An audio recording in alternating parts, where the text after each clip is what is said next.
Mario Cimaroli, il responsabile di produzione dell'azienda La Fraiola, con sede a Ravezzano, provincia L'Aquila e Abruzzo.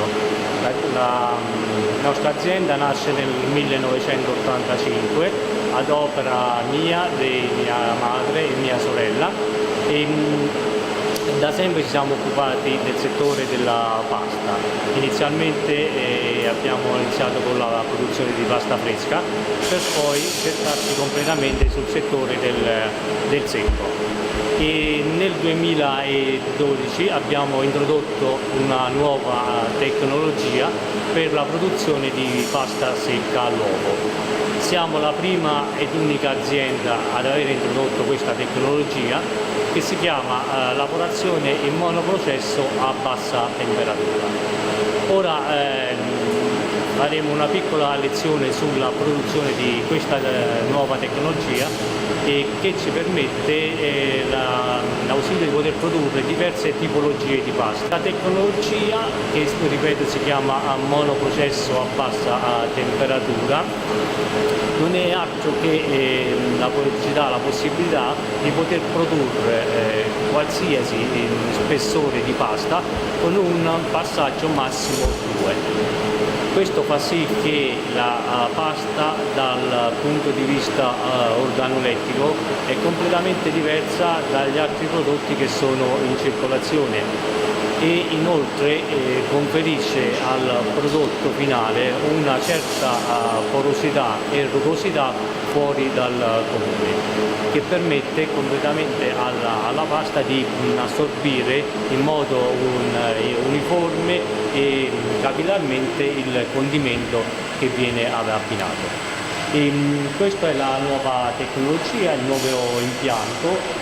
È un impianto come in linea semi-automatica, dove il dosaggio delle farine e delle uova sono calcolate inizialmente sono impostate dall'operatore.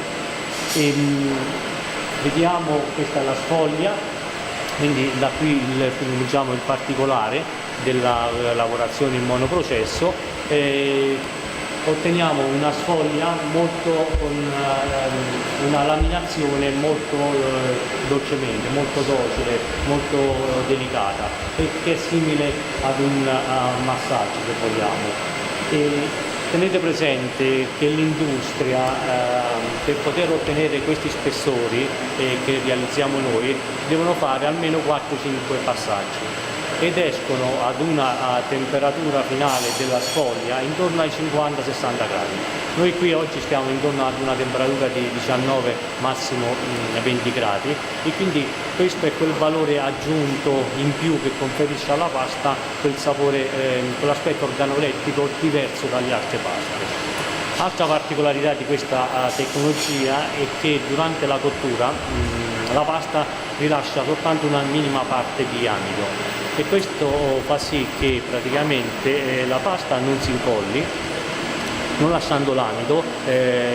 L'amido non si trasforma in zuccheri, quindi non trasformandosi in zuccheri ha due vantaggi. Il primo, che la pasta, come ho detto prima, non si incolla, quindi il giorno dopo la pasta è completamente sciolta filo per filo. E il secondo aspetto è che praticamente, non trasformandosi in zuccheri, è più facilmente assimilabile dallo stomaco, quindi lo stomaco produce meno succhi che necessari alla demolizione della pasta, quindi è più digeribile sotto questo aspetto. E poi un'altra particolarità molto importante, soprattutto per la ristorazione ma anche per casa, è che la pasta riesce a resistere a delle sovracotture fino al 200%.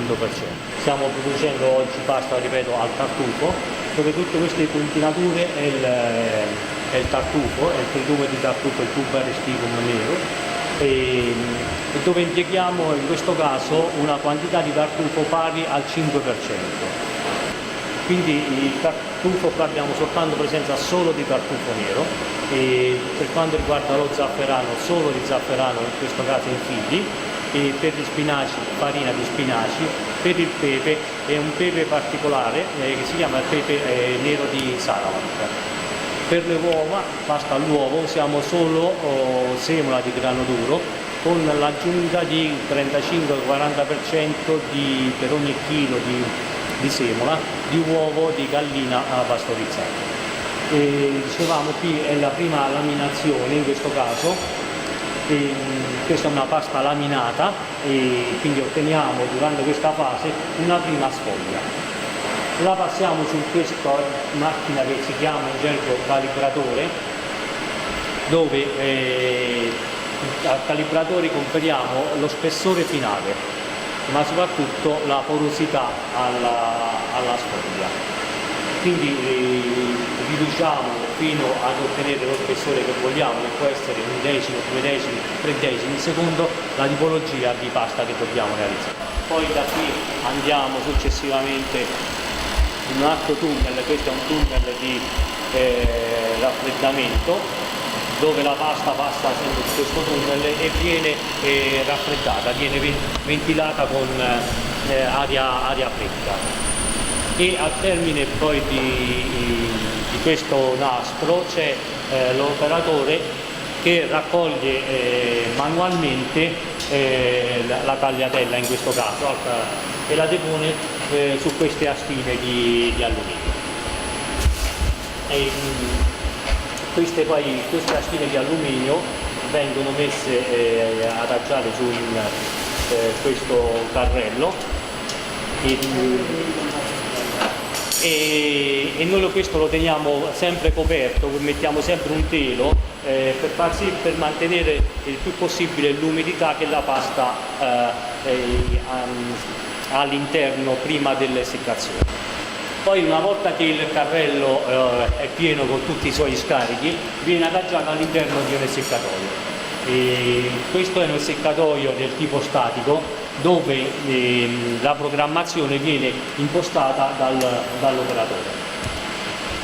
È un'essiccazione che sposta di 4 fasi, dove noi possiamo calcolare i tempi di ventilazione, i tempi delle pause, la temperatura di riscaldamento e di conseguenza l'umidità e la temperatura finale del prodotto.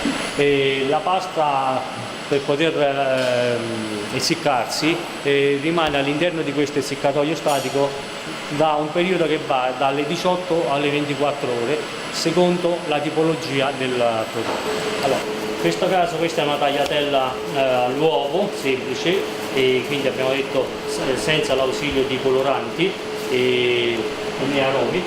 Questo colore vivo e brillante è dato proprio dalla tipologia della lavorazione. Quindi l'operatore prende manualmente, pesa manualmente 250 grammi, chiude, prende la bustina e la depone qua. Un classico laboratorio artigianale, dove chiaramente l'artigiano fa la differenza rispetto all'industria, molta manualità, molta operatività da parte dell'operatore, ma anche dal punto di vista del sapore è veramente diverso, c'è molta cura, c'è molta attenzione. Poi prendiamo l'astuccio, viene sempre formato a mano,